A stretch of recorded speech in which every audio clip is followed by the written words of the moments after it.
Ahojte. Nie je to síce moja šialka kávy, ale dostal som sa cez sklady a potreboval som kefku, tak som si vybral, volá sa to, že Oakley Smart Sonic Electric Toothbrush. Takže je to pod výrobcami Xiaomi, je to sonická zubná kefka, čo mňa osobne veľmi nadchlo, je tento display. Vyzerá to v kvázi niečo jak na MyBandoch, keď na rámkoch. Je to síce blbosť na kefke, ale milo ma to prekvapilo, pretože tá kefka nebola ani taká drahá a naozaj sa mi zdá byť celkom v pohode. Už ju pár týždňov kontrolujem, skúšam a zatiaľ som s ňou veľmi spokojný. Sú tam hodinky a počasie, čo je síce blbosť, ale tým, že mám okuliare a ráno mám od seba termostat s hodinkami ďaleko, tak aspoň vidím, koľko je hodín. Ukazuje vám to aj, akým spôsobom, ako kvalitne si tie zuby umývate. Mňa osobne do tejto recenzie dotlačilo to, že som nenašiel veľa slovenských recenzií, takže jednu krátku spravím. Takže je to sonická kefka, 3 režimy. Štandardný, masážny, bieliaci. 32 intenzít je tam. Je tam senzor tlaku, čo je celkom dobré, lebo vám aj zvukovo ohlási, keď príliš tlačíte alebo málo tlačíte. Alebo výhoda tohto je, že do telefónu si viete stiahnuť aplikáciu, ktorá sa volá že Oakley. Stiahnete si ju klasicky cez Obchod Play. Pre vegetariánov, vegánov a podobných to máte aj v App Store. Máte tam vždy, nakoľko je nabitá tá kefka, viete si tam nastaviť, ako to chcete umývať, aký je tam časový harmonogram, dá sa tam od 2 minút, ja mám nastavené teraz 3, kvôli tomu, že som vinár a radšej si tú minútku viacej umývam zuby, aj keď, dobre, nezdedil som práve najlepšie zuby, ale snažím sa o ne starať.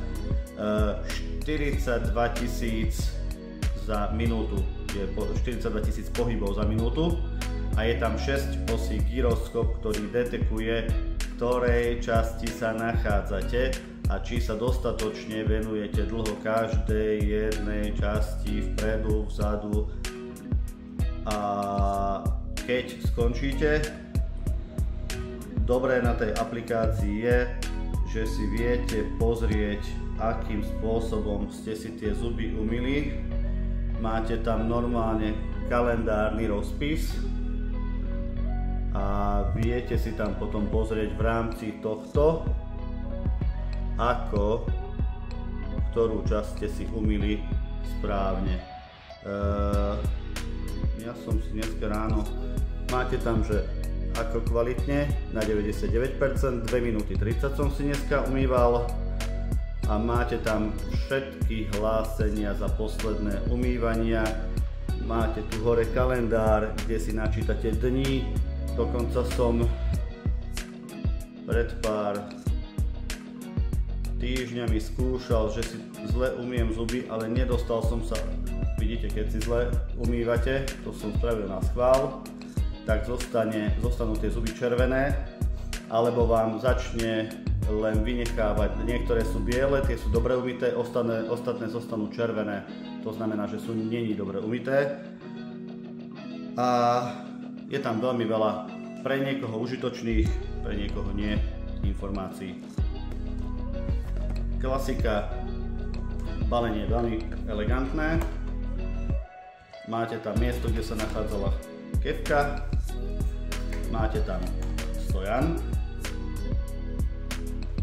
a máte tam samozrejme káblik na nabíjanie. Ten som nerozbalil, pretože ho nepotrebujem. Nevýhoda, nabíja sa to, má to tu krytku, aby to bolo predsa len trošku IP odolnejšie. Je tam mikro, už to mohli dať do C. A druhá časť káblu je USB Ačko, takže do budúcna možno bude už aj C, ale uvidíme. Výhoda stojanu, toto viete dať dole, viete si to nalepiť niekde na skrinku a kefku si do toho viete magneticky, magneticky uchopiť, ale keď to chcete nabíjať, tak to samozrejme nebudete nabíjať takto, ale normálne si to len zvesíte, toto zostáva nalepené, toto si vydáte dole a kefku len vložíte a nabíjate. Nabíja sa pár hodín, myslím, že 2, ale výdrž batérie je mesiac. Ja osobne už som na nej skoro mesiac a ešte mi ukazuje, že má nejakých, no tu toto nevidím, lebo tu je to hlásenie cez baterku, ale aplikácia to prezradí a je to do zariadenia, áno, je to ešte 23%, takže má to zaujímavé možnosti ovládania v aplikácii. Ku všetkým som sa ešte nedostal, musíte to normálne stiahnuť a aktivovať si to cez e-mail a nejaké vymyslené heslo, ale je to taká sprostostička, ale za tie peniaze podľa mňa úplne v pohode. Dobre, záver musím natočiť ešte raz. Allclean X Pro. Do komentov mi poprípade dajte vedieť, aké ste vyzdedili zuby, alebo koľkokrát si ich umývate denne. Nedaj Bože, koľkokrát len do týždňa. Ďakujem za pozrite videá. Ak sa vám video páčilo, like, odber, zdieľanie. Prajem vám ešte krásny deň.